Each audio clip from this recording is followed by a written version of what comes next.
तो आज हम एक बड़े ही अजीब मामले को देखने वाले हैं। इसकी कहानी शुरू होती है भारत की 10वीं क्लास की एक मैथ्स की टेक्स्ट बुक से। एक किताब जिसे असल में स्टूडेंट्स को ट्रिगोनोमेट्री की दुनिया से मिलवाने के लिए बनाया गया था। पर हुआ ये कि जब हमने इसे खोला तो मैथ्स के इक्वेशंस की जगह हमें मिला ये एक डिजिटल पहेली। सारी की सारी जानकारी जैसे बिखर गई थी और अब बस अजीब अजीब सिंबल्स का एक ऐसा मिक्सचर बन चुकी थी जिसे कोई पढ़ ही नहीं सकता। देखिए, ये सिर्फ एक करप्टेड फाइल नहीं है, बिल्कुल नहीं। इसके पीछे एक कहानी छिपी है जो बस ये इंतजार कर रही है कि कोई इसे खोज निकाले। तो फिर देर किस बात की, चलिए अपनी जासूसी वाली टोपी पहनते हैं और इस मिस्ट्री की जड़ तक पहुंचते हैं। अब जैसा कि हर अच्छी मिस्ट्री में होता है, इसमें भी कुछ सुराग हैं। हाँ, इसी गड़बड़ी के बीच में छिपे हुए हैं। तो हमारा सबसे पहला काम है इन सुरागों को ढूंढना, वो निशानियां जो हमें ये बता सकें कि आखिर ये डॉक्यूमेंट था क्या। और देखिए, इस पूरे केओस के बीच टेक्स्ट का सिर्फ बस एक छोटा सा हिस्सा है जो बिल्कुल ठीक है, और वो है इसका टाइटल, कक्षा 10 गणित।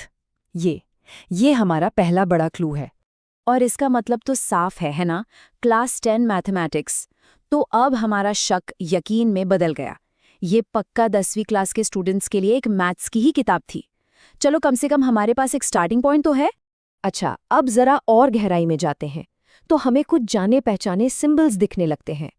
साइन, कॉस, ये एरो, ये सारे सिंबल्स मैथ्स की एक खास ब्रांच की तरफ इशारा कर रहे हैं। कौन सी? बिल्कुल सही, ट्रिग्नोमेट्री। और फिर हमें मिलता है हमारा आखिरी सुराग, ये तस्वीर।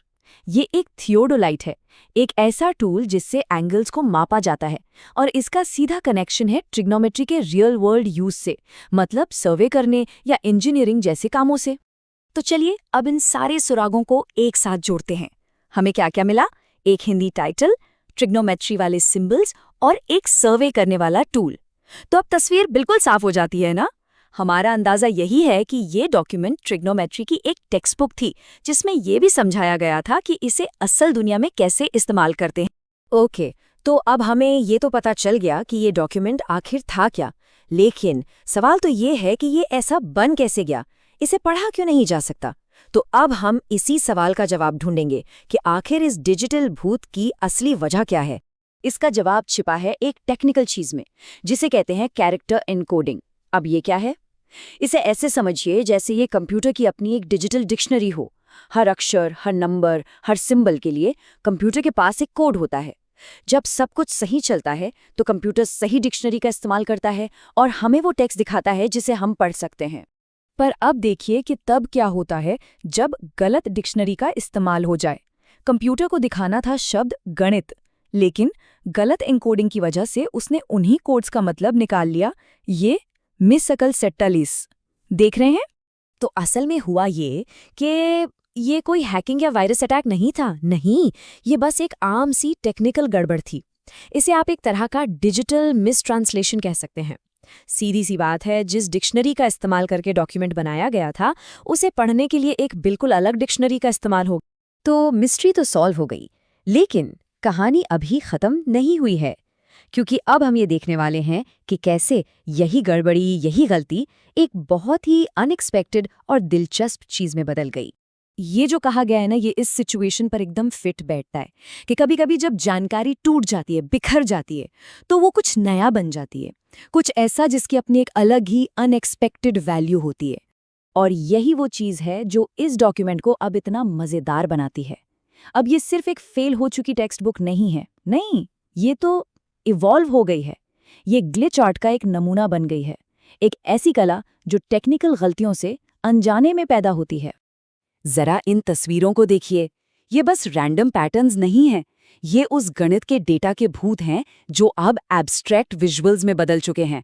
हाँ, टेक्स्ट बुक का जो असली स्ट्रक्चर था वो तो टूट गया, लेकिन उसकी जगह एक नई, एक अनएक्सपेक्टेड और सच कहूं तो काफी खूबसूरत चीज ने ले ली है।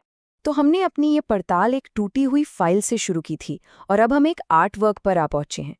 लेकिन ये सफ़र हमें एक बहुत ज़रूरी बात पर सोचने के लिए मजबूर करता है कि हमारी इन्फॉर्मेशन कितनी नाजुक है और ये डिजिटल दुनिया असल में है कैसी। को इस पूरी डिजिटल मिस्ट्री से हमें क्या सीखने को मिला?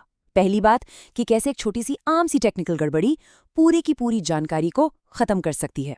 दूसरी बात कि कैरेक्टर एनकोडिंग जैसी चीजें जो हमें दिखती भी नहीं है, वो पर्दे के पीछे से हमारे डिजिटल एक्सपीरियंस को कंट्रोल करती हैं। और हाँ, ये भी कि कभी-कभी गलतियां भी अनजाने में कुछ खूबसूरत बना सकती। और ये सब हमें एक आखिरी सवाल के साथ छोड़ जाता है। सोचिए, हम अपनी ज्यादा से ज्यादा जानकारी अब डिजिटल फॉर्म में स्टोर कर रहे हैं, पर ऐसा करते हुए हम उसे हमेशा के लिए खो देने का जोखिम भी तो उठा रहे हैं। ये जो करप्टेड टेक्स्ट बुक है ना, ये एक तरह की चेतावनी है। ये हमें याद दिलाती है कि हमारी डिजिटल हिस्ट्री शायद उतनी परमानेंट नहीं है जितना हम मानकर चलते हैं।